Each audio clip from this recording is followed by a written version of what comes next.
North Korea. यह नाम सुनते ही दिमाग में आता है रहस्य, अलगाव और मानवाधिकारों का उल्लंघन। दुनिया के सबसे दुर्गम देशों में से एक, ये देश अपनी सीमाओं में कैद है। यहाँ के लोग एक तानाशाही शासन के अधीन जीते हैं। Democratic People's Republic of Korea जैसा कि यह खुद को कहता है, लेकिन यहाँ लोकतंत्र नहीं है। यह विरोधाभासों का देश है, जहाँ प्रचार समृद्धि की तस्वीर पेश करता है जबकि इसके नागरिक अस्तित्व के लिए संघर्ष करते हैं। दशकों से दुनिया ने उत्सुकता और घबराहट के साथ इसे देखा है। हमने सैन्य परेड देखी है, वफादारी के प्रदर्शन और इसके रहस्यमय नेता किम जोंग उन के भाषण देखे हैं। फिर भी ध्यान से बनाए गए इस दिखावे के पीछे उत्पीड़न, भय और अकल्पनीय क्रूरता की एक गहरी सच्चाई है। ये है नॉर्थ कोरिया की कहानी, एक ऐसा देश जो समय में जम गया है, साम्यवाद के तोड़े मरोड़े हुए संस्करण से चिपका हुआ है। वर्तमान को समझने के लिए हमें अतीत की यात्रा करनी होगी। नॉर्थ कोरिया की कहानी किम राजवंश के साथ जुड़ी हुई है। यह सब शुरू हुआ किम इल सुंग के साथ, जो नॉर्थ कोरियाई इतिहास में एक सम्मानित व्यक्ति थे। द्वितीय विश्व युद्ध के बाद कोरिया 38वें समानांतर के साथ विभाजित हो गया था। सोवियत संघ ने उत्तर का समर्थन किया, किम इल सुंग को राज्य के प्रमुख के रूप में स्थापित किया। 2011 में दुनिया ने सांस रोककर देखा, क्योंकि एक युवा, लगभग अज्ञात किम जोंग उन ने अपने पिता की मृत्यु के बाद नेतृत्व संभाला। किम जोंग इल के सबसे छोटे बेटे वह रहस्य में डूबा एक व्यक्ति था। स्विट्जरलैंड में शिक्षित, पश्चिमी संस्कृति के संपर्क में, आशा की एक किरण थी कि वह सुधारों के युग की शुरुआत कर सकते हैं। हालांकि वे उम्मीदें जल्दी ही धराशायी हो गईं।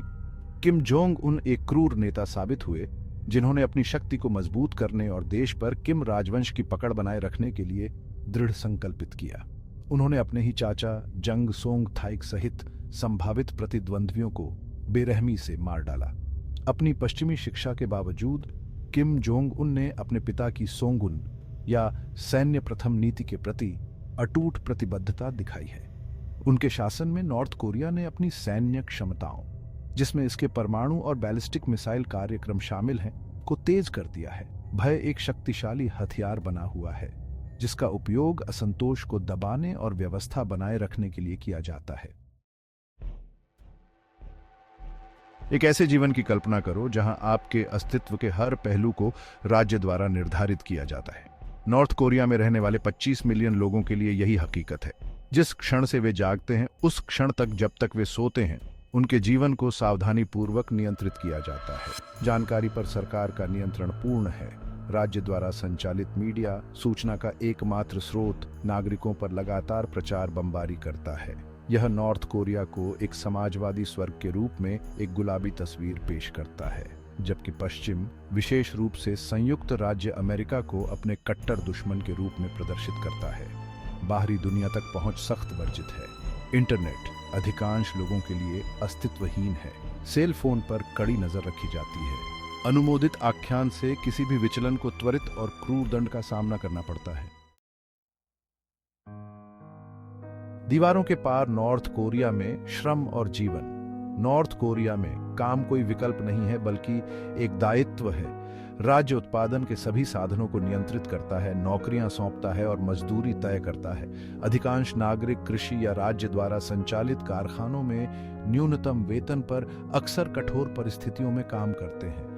भोजन की कमी एक आवर्ती समस्या है। सरकार राज्य के प्रति वफादारी और सेवा को प्राथमिकता देते हुए खाद्य आपूर्ति का राशन करती है। कुपोषण व्यापक है, विशेष रूप से ग्रामीण क्षेत्रों में। स्वास्थ्य सेवा, हालांकि मुफ्त होने का दावा किया जाता है, अल्प विकसित है और अक्सर दुर्गम है, खासकर प्योंगयांग के बाहर। राज्य द्वारा आवास आवंटित किया जाता है। परिवारों को छोटे, अक्सर जीर्ण शीर्ण अपार्टमेंट में ठूंसा जाता है। बिजली और बहते पानी जैसी बुनियादी सुविधाएं अविश्वसनीय हैं, खासकर ग्रामीण क्षेत्रों में।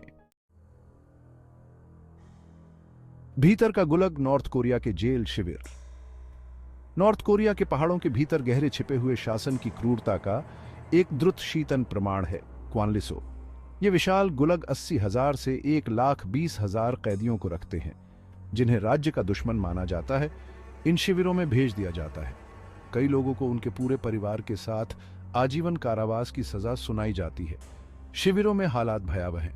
कैदी खदानों और कृषि क्षेत्रों में कमर तोड़ मेहनत करते हैं। भूखमरी बड़े पैमाने पर है, अत्याचार आम बात है। उत्तर कोरियाई सरकार इन शिविरों के अस्तित्व से इनकार करती है। एक निर्मित वास्तविकता, शिक्षा और शिक्षा। जिस क्षण से वे पैदा होते हैं, उत्तर कोरियाई बच्चे शिक्षा के एक कठोर अभियान के अधीन होते हैं। शिक्षा प्रणाली को शिक्षित करने के लिए नहीं, बल्कि वफादार विषयों को ढालने के लिए डिजाइन किया गया है, जो पूरी तरह से राज्य के अधीन है। स्कूल प्रचार से संतृप्त है। किम इल सुंग और किम जोंग इल के चित्र हर कक्षा की शोभा बढ़ाते हैं। उनकी शिक्षाओं को अचूक सत्य के रूप में प्रस्तुत किया जाता है। इतिहास को किम राजवंश का महिमा मंडन करने और पश्चिम, विशेष रूप से संयुक्त राज्य अमेरिका को बदनाम करने के लिए फिर से लिखा गया है। गणित के प्रश्नों में अक्सर मारे गए दुश्मनों की संख्या की गणना शामिल होती है। बच्चों को किम परिवार को भगवान के रूप में पूजना, बिना किसी प्रश्न के उनके हर आदेश का पालन करना सिखाया जाता है।